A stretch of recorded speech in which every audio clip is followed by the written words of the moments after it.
family, what is going on? Thanks so much for tuning in. I really appreciate you dropping by. And thus is the long-awaited Mercury retrograde video. I feel like I have said a million times, well, I guess I haven't made a million videos since Mercury retrograde started, but just promising that this video was going to come out. I apologize for the delay. We're a few days into Mercury retrograde. Life has been incredibly busy, chaotic at times, so I'm really working to balance my energy, give what I can, but also do so in a nurturing way to myself. Easier said than done, because I love to work. So with that being said, I am recording this April 26th. We went into Mercury retrograde April 21st. So we're in the season of Taurus. Happy birthday to everyone who is celebrating during this period of time. I know that it might be like a little bit annoying, right? Having Mercury retrograde right in the middle of your season.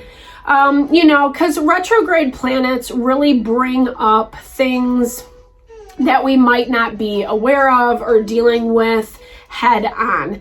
It's, it really challenges us in a lot of ways. It's a blessing and a curse, right? A double-edged sword. Things that we might not want to deal with come into play. Old people, places, and things have a tendency of popping up. And communication can be kind of fuzzy, kind of murky, One of the key components to this Mercury retrograde is its conjunct to Uranus. Uranus is an element, the planet, the energy of really like fighting for the little man. He's the revolutionary, innovative, new ideas, creative thinking, etc. So when we are doing things from that kind of place of honest integrity, really kind of fighting for what we want, our beliefs, our ideas, our values, Uranus really helps us with that. However, if we're coming at it from a more rebellious stance, because a revolutionary can lead a rebellion, right? It can be someone who's fighting, against the man, etc. If there's too much arrogance at play, if there's too much, kind of fighting tension, letting the tension get the best of us, then it can get a little bit toxic. Saturn just moved into Pisces a couple weeks ago, back in March. So this, and Saturn is what forces us to learn our lessons. Being in Pisces, it makes it really emotional, So these lessons that we're learning, Mercury retrograde does a similar thing on the front of communication, duality, the day-to-day things that happen, etc., relationships, partnerships. It's gonna make it kind of hit some tender places, right? Some woundings. And we've seen this in previous astrology videos. Definitely check them out on the channel. I pretty much do them once a week. I think I've been pretty consistent about that.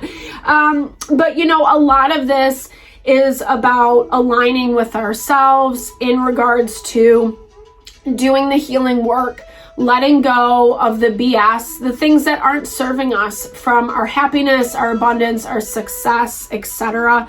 And the more that we're doing that and making positive choices, the more Jupiter is going to bring that abundance. But like I said, Saturn makes us do the work, and it's not always easy making changes. We see Jupiter is generally square to Pluto right now, and that basically means that going back to the things that we attach, that we love, the deeper woundings where it's easier to be comfortable. It's easier to make a choice because, then I don't have to deal with it, or I can kind of sweep it under the rug, or, whatever our coping mechanism may be. It's that value that when we do that, it really just hurts us in the long run. And so sometimes making changes, new decisions, new ways about going about things, even though it's hard, it's also empowering. And that concept that the more we make a decision or decisions that align with and honor that, the easier it's going to get. It's going to become natural, right? Which is like dope. So that being said, Mercury is also conjunct to the sun right now, I think through the rest of April. So there's going to be a lot of focus on our communication, what's being said, who's saying it to whom, etc. The sun also brings in clarity and awakening. So listen to people, places, and things around you. You're going to gain a lot of insight, a lot of wisdom. This was a common theme in all of the zodiac readings this week, so definitely make sure to check out your sign. I also do personal readings if you want me to look at whatever you're navigating through individually. All the readings I do on the channel are general collective, so everyone's situation is different, but energy usually is the same, right? We can kind of plug different people, places, and things into the equation, and it equals the same energy. So like I said, with that sun conjunct means right on top of or within 6 degrees of one another. It really maximizes the energy. It brings a lot of clarity, a lot of awareness. And from this awareness, Mercury is also positively aspected to Mars. So Mars energy over the past couple months has been restricted. It's been in Gemini. It's all this duality. We gotta have to put up with some stuff. It might make us feel a certain kind of thing, a way about it where we're used to doing it this one way. And in fact, we have to be patient. We have to wait. We have to temper that fire energy. Well, this Mercury retrograde is actually bringing more momentum. We just left Aries season, which is fire energy, right? It's all about, ignition, essentially. It's the planting of the seed process. When we connect with ourselves and say, okay, this is my life right now. This is what's working. This is not making me happy, or I want to add this thing into. I think this will fulfill me, whatever it may be for you. And making choices to align with that. Where, like I said, this Mercury retrograde, it's allowing things that we see, people we communicate, we have a little more clarity, awareness, understanding, and then we can take certain actions moving forward.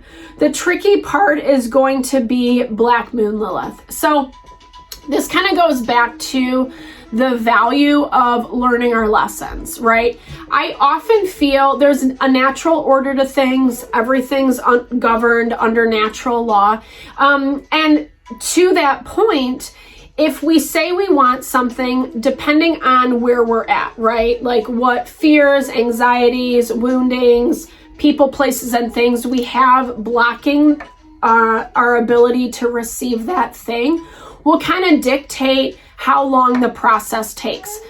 So I look at it as like it's an unraveling of all the BS we kind of shove on top of it.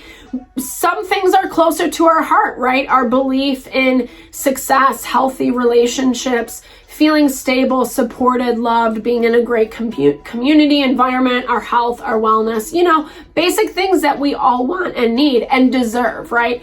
It's all governed under natural law. So when we make the step to say, hey, I want this thing and I'm going to go after it, there is a natural order to things. And all that to say, Black Moon Lilith really tests us. She is a little vixen, she likes to throw our curveballs, make sure that we're really putting our money where our mouth is. And sometimes that can be a big pill to swallow, right? We all have these ideas, fantasies about who we are, but actually like showing up that way in our life, in the practical world, is the true test. And I look at this as, we put our order in, what we want to manifest from the universe, etc. And then Black Moon Lilith is the thing that comes in and says, are you sure you want that, right? And I'm going to test you a little bit.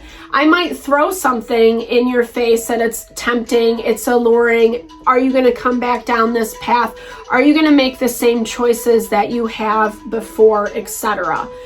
What I love, what I think the saving grace is that Mercury conjunct to the sun, because again, it amplifies that clarity. If we stay in alignment, if we stay focused, aware, etc., we have that awareness, number one, and we just have to overcome, right? I think the annoying part about retrograde planet energy is it forces us to learn the lesson. It's that added layer to Saturn energy, right? Where it's like, you can't get away with it. It's natural order. You have to go through this anyway in order to get to the other side, see this other thing, etc. And prove yourself, right? As we move into May, there's going to be more supportive energy in that realm.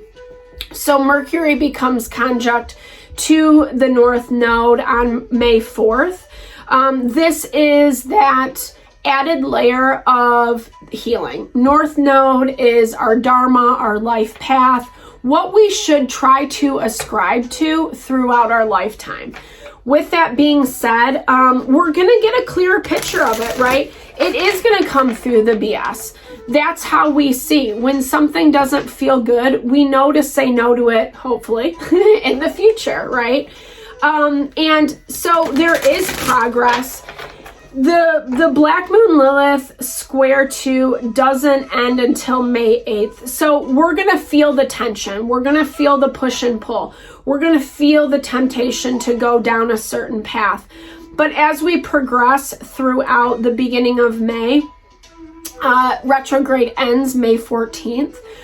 Mercury actually aspects harmoniously to Saturn. So we get a sextile aspect. Again, the more we're cognizant, aware of the lessons, the more we're aware of what is in our face and we're doing the work. Instead of resisting, instead of pretending, oh no, I'll be fine, making the same choices over and over again, the more it's going to help us progress. I like this Mercury retrograde, even though it might be annoying with the stuff that comes up. It's fabulous because it's also an opportunity to kind of cleanse and heal. Taurus energy is all about money, our stability, our possessions, our wealth in this world, living a life that feels safe and secure. And that's exactly what this is giving us.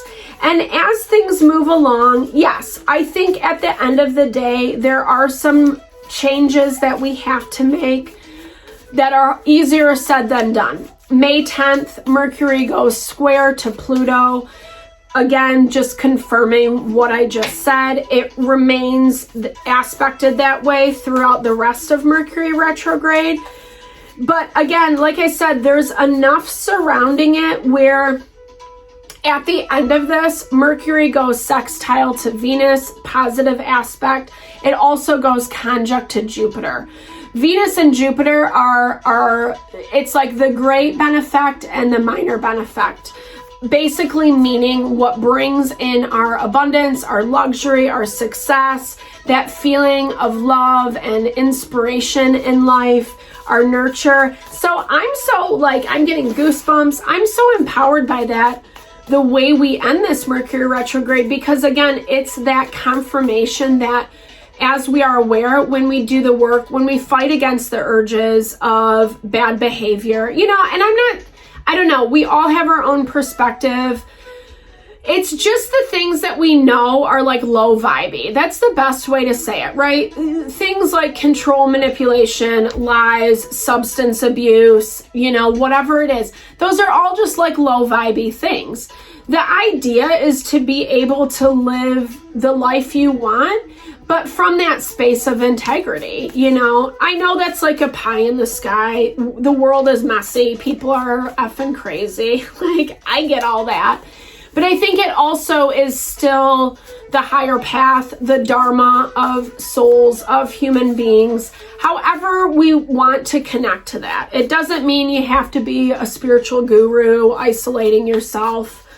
That might not be your vibe, but there still is a way. I think when we live in a way of morality and integrity, it really just makes us happy, plain and simple.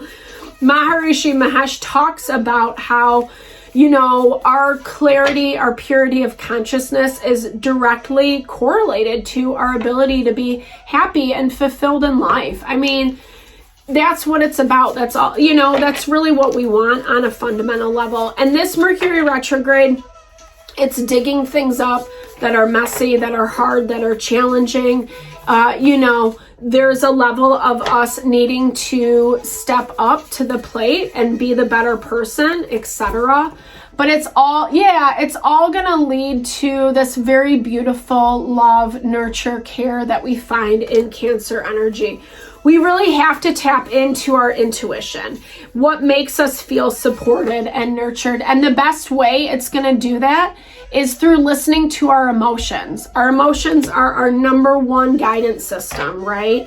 I love that Saturn comes through. It is doing the work. That's life, right? Like, we all come to those places where it is hard, where it's challenging and it sucks, and we feel like we're not really getting anything out of it. But it's also tapping into, we have Aquarian energy, which is connected to Uranus. It's tapping into that innovation, still setting out our hopes, our wishes, our fulfillment, and knowing that that can come, but we just might have to get a little bit more inspired by how we go about that, tapping into our power. Leo energy is very much front and center. It's ruled by the sun. It is ego. It is, you know, I am the shit because of X, Y, and Z.